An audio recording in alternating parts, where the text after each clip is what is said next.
피고인은 당시 대통령실에서 포고령을 수령하였다고도 진술하는데 포고령을 준 사실이 있습니까? 글쎄 이것도 뭐 하여튼 답변하지 않겠습니다. 포고령은 주말에 김용현 장관이 가지고 왔는데 제가 공주 민생토론 월요일하고 화요일 키르기스탄 대통령 공식 방한 자료가 워낙 많아서 그걸 보다가 관저에서 좀 본 것 같고 별도 대통령실에서 읽었는지는 하여튼 전 조서 내용은 뭐 그때 워낙 장시간 조사를 하고 뭐 하다 보니까 하여튼 뭐 정확치가 않아서 어차피 내용을 부인할 생각입니다. 네. 계엄을 선포하고 나서 제가 국무위원과 또 3실장을 비서실장, 안보실장, 국정원장 다 이제 다 보내고 제가 방에 있을 때 시간은 정확하게 기억이 안 나지만 국방장관에게 전화를 받았습니다. 받아서 무슨 뭐 여론조사 꽃, 또 민주당 당사, 또 무슨 언론사에도 저 병력을 좀 보내야 될 것 같습니다. 그래서 왜 보내냐 그랬더니 선관위 관련해서 여기도 좀 확인할 게 좀 있습니다 라고 얘기를 했는데 제가 아니 거기는 민간기관이니까 안 된다. 그리고 군을 조금 투입하라고 했는데 뭐 이렇게 군을 자꾸 여기저기 보내려 하냐, 하지 마라 라고 제가 잘랐거든요. 그래서 아마 그 출발했던 사람들이 올스톱을 하고 그렇게 된 거로 알고 있습니다. 그러면 여론조사 꽃하고 또 어디입니까? 그 여론조사 꽃 하여튼 민주당 당사, 민주당 당사. 그리고 뭐 어디 언론사 어디 얘기를 하는데 언론사. 제가 펄쩍 뛰었죠. 이 민간 기관에 절대 보내지 마라. 왜냐하면 이 계엄을 해서 선관위 같으면은 저 계엄법 7조 8조에 따라서 그 계엄 당국이 뭐 갈 수는 있습니다. 그렇지만 민간 기관에는 가면 안 되거든요. 그래서 안 된다고 제가 딱 잘랐고, 그래서 저 장관이 아마 전부 지시를 해가지고 거기에는 가지 않고 출동한 사람들은 중간에 가다가 전부 올스톱 한 거로 그렇게 알고 있습니다. CCTV 21시 9분 20초 제시하겠습니다. 증인 오른쪽 CCTV 화면 좀 봐주십시오. 이게 지금 그 피고인, 총리 등이 그 증인이 있던 집무실에서 퇴실하는 모습인데요. 피고인과 조태열 장관, 조태용 국정원장의 손에 문건이 들려있는 모습이 확인되는데 보이십니까? 잘 안 보이는데요. 문건이 들려 있습니다. 저 퇴실이 아니고요. 제 생각에는 제 방하고 여기하고 우리 총리께서도 좀 저 국무회의 딱 시작하기 전까지는 좀 여기 이 방으로 가셨다가 또 제 방으로도 오시고 또 다시 나가시기도 하고 그랬던 거로 저는 기억이 돼. 물론 뭐 기억이 정확치는 않지만 9시 국무회의가 10시 반 거의 다 돼서 23분에 제가 계엄 선포를 하는 거로 이제 저 나중에 자료를 보니까 나와 있는데 그 한 직전에 했기 때문에 그 전까지 저렇게 1시간이나 여기에 계셨는지 아니면 중간에 우리 방으로 또 저 총리와 국무위원들 중에 일부가 또 제 방으로 왔는지 그거는 지금 기억이 정확하지 않지만 저는 왔다 갔다 좀 하지 않았나 이렇게 생각이 됩니다. 네, 다음 질문 하시죠. 강항입니다. 조태열 장관은 재외 공간 이렇게 기재된 문건을 받았다 그러는데 맞습니까? 답변하지 않겠습니다. 뭐 기억이 정확치 않기 때문에. 네, 다음 질문 나항입니다. 하시죠. 네. 피고인에게는 어떤 문건을 주셨습니까? 저는 뭐 제가 준 기억은 없는데 뭐 하여튼 정확치 않아서 이것도 뭐 답변하지 않겠습니다. 한 가지 추가로 묻겠습니다. 네. 당시에 김용현 장관이 그런 문건을 피고인에게 주는 모습을 봤습니까? 이것도 뭐 답변하지 않겠습니다. 다음 질문입니다. CCTV 21시 근데 20... 김용현 장관이 그 국무회의 때 국무위원들 전부 나눠줄 계엄 선포문인가 하는 그 그거를 강희구 실장한테 복사를 좀 하라 그래서 한 10여 부 이상 복사를 해서 그 나눠줬다는 얘기를 제가 들은 것 같거든요. 그러니까 뭐 어떤 건지는 저는 알 수가 없습니다. 네, 다음 질문 하시죠. 예, 네. 지금 저 증인 질문과 저 답변과 관련하여 자료 하나 제시하겠습니다. 2025년 6월 28일자 특검 피신조서 순번 126번 제시하겠습니다. 기록으로는 3427쪽, 3428쪽입니다.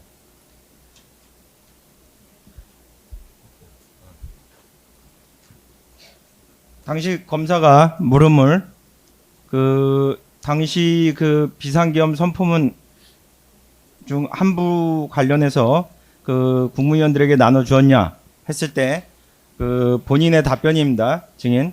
그때 김용현 장관도 나눠준 것이 있고 나도 나눠준 것이 있는데 헌재 청문회 할 때 이야기를 들어보니 장관들이 다들 이걸 본 적도 없다고 하더라고요. 다들 나눠준 것은 맞거든요. 장관들이 내랑 공범이 되는 줄 알았는지 본 적도 없다고 하더라고요. 이렇게 진술하신 거 맞습니까? 이것도 답변하지 않겠습니다. 예. 네, 다음 질문 하시죠. 예. 대접견실 CCTV 21시 20분 40초 제시하겠습니다. 증인 오른쪽에 화면 보시면요. 지금 확인하시는 장면은 조태열 장관이 옆자리에 놓여있는 총리 피고인이 수령한 문건을 가지고 와서 본인 쪽으로 가지고 와서 읽는 모습으로 피고인이 가지고 있는 문건이 최소 2종류임을 알 수 있고 그중 하나는 5페이지가량 되는 것으로 보이는데 집무실에서 비상계엄 선포문을 피고인에게 준 것이 맞습니까? 이것도 뭐 답변하지 않겠습니다. 네, 다음 질문 하시죠. 라항입니다.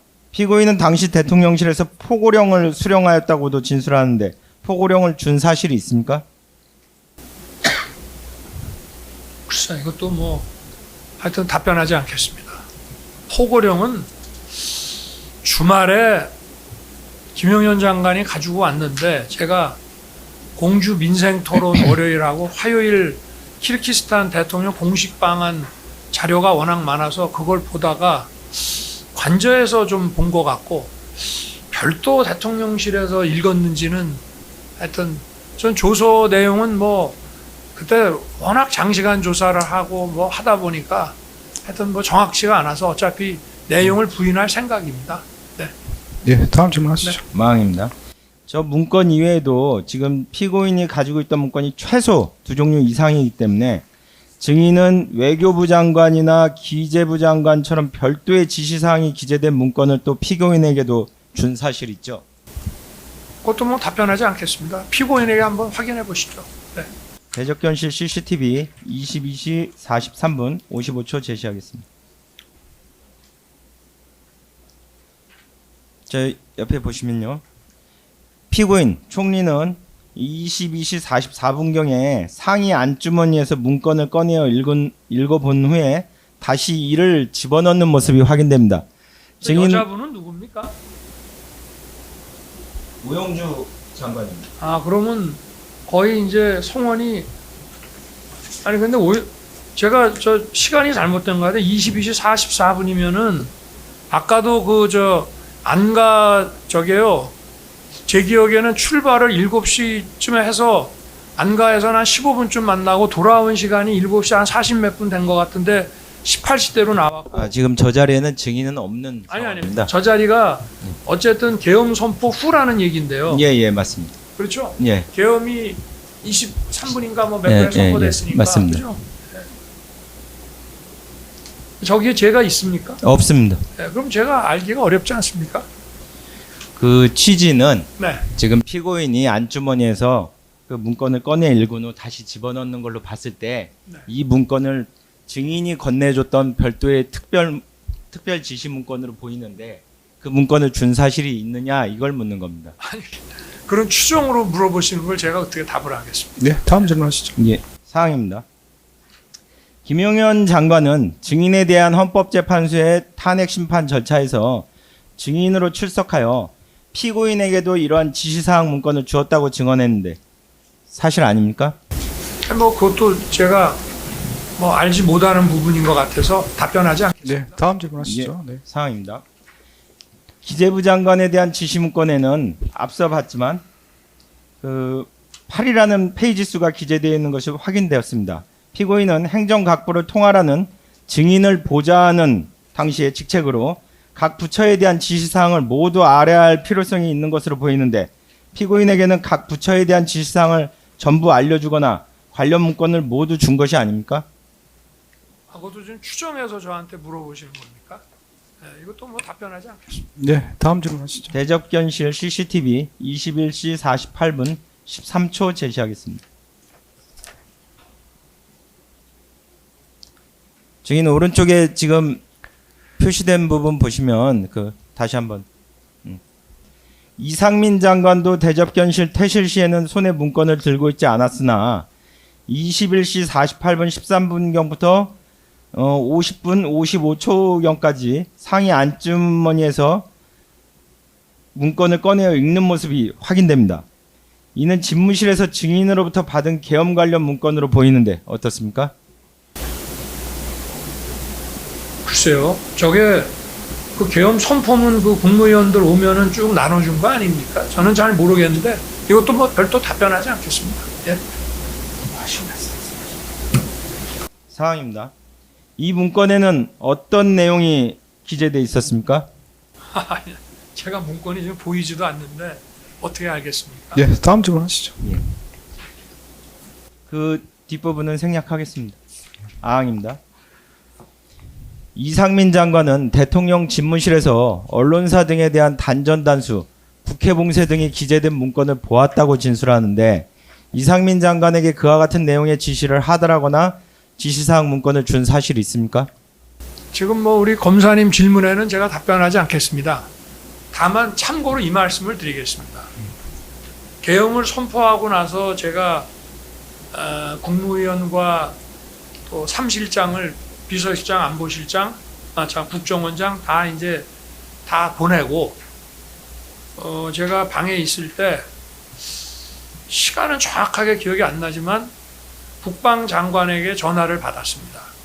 받아서 무슨 뭐 여론조사 꽃, 또 민주당 당사, 또 무슨 언론사에도 저 병력을 좀 보내야 될 것 같습니다. 그래서 왜 보내냐? 그랬더니 선관위 관련해서 여기도 좀 확인할 게 좀 있습니다. 라고 얘기를 했는데 제가 아니 거기는 민간기관이니까 안 된다. 그리고 군을 조금 투입하라고 했는데 뭐 이렇게 군을 자꾸 여기저기 보내려 하냐? 하지 마라. 라고 제가 잘랐거든요. 그래서 아마 그 출발했던 사람들이 올스톱을 하고 그렇게 된 거로 알고 있습니다. 그러면 여론조사 꽃하고 또 어디입니까? 그 여론조사 꽃 하여튼 민주당 당사, 민주당 당사. 그리고 뭐 어디 언론사 어디 얘기를 하는데 언론사. 제가 펄쩍 뛰었죠. 이 민간 기관에 절대 보내지 마라. 왜냐하면 이 계엄을 해서 선관위 같으면은 저 계엄법 7조 8조에 따라서 그 계엄 당국이 뭐 갈 수는 있습니다. 그렇지만 민간 기관에는 가면 안 되거든요. 그래서 안 된다고 제가 딱 잘랐고 그래서 저 장관이 아마 전부 지시를 해가지고 거기에는 가지 않고 출동한 사람들은 중간에 가다가 전부 올스톱 한 거로 그렇게 알고 있습니다. 근데 그렇게 설명하시면 이게 여론조사 꽃, 민주당사, 네. 뭐 언론사, 네. 구체적으로는 말씀 안 하셨는데 이런 부분에 군인들이 이제 출발했다가 다시 이제 그만둔 거는 네. 이상민 장관이 한 겁니까? 아니죠. 그러면. 저 국방장관이. 국방부 장관이. 네네. 그래서 그러면 제가 하지 말라고 그랬죠. 그 당시 대통령인 증인의 지시도 없이 국방부 장관이 이렇게 했다는 겁니까? 아니 그러니까 일단은 출발을 시켜놓고 저한테 재가를 받으려고 뭐 출발이 됐는지 출발하자마자 전화했는지는 모르겠습니다만은 제가 이제 절대 안 된다고 하니까 올스톱을 시킨 거로 나중에 보고를 받고 그렇게 알고 있습니다. 뭐 그 당시에 이런데 출동한 사람들 내용을 확인해 보면 되는 거고 네, 그건 일단 뭐 말씀하신 부분은 김용현 장관이 네. 이렇게 하겠다고 해서 증인한테 보고했다는 뜻입니까? 그렇게 해야 될 것 같다라고 보고를 했습니다. 그래서 제가 절대 안 된다고 했습니다. 그럼 결국은 정의는 이 관련된 부분, 여론조사 꽃이라든지 민주당사, 언론사의 출동에 대해서는 전혀 허락한 바가 없고 당연합니다. 이 과정들은 다 김용현 장관이 했다는 그 말씀이시네요. 김용현 장관이 이제 하려고 선관위하고 관련해서 하려고 생각을 했던 것 같은데 그래서 저한테 재가를 구한 거죠. 그래서 저는 하지 말라 그랬습니다. 네. 다음 질문하시죠.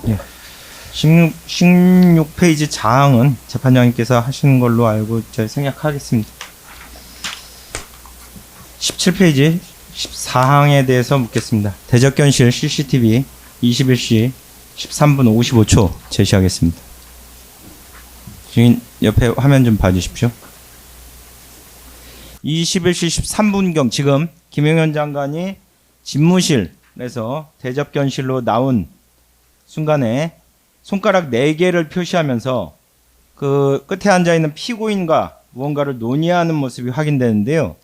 바로 직전에 제일 오른쪽 제일 끝에가 접니까? 아닙니다. 바로 직전에 피고인이요? 김용현 장관이 집무실에서 증인과 함께 있다가 함께 있다가 나오면서 손가락 4개를 피고인에게 네.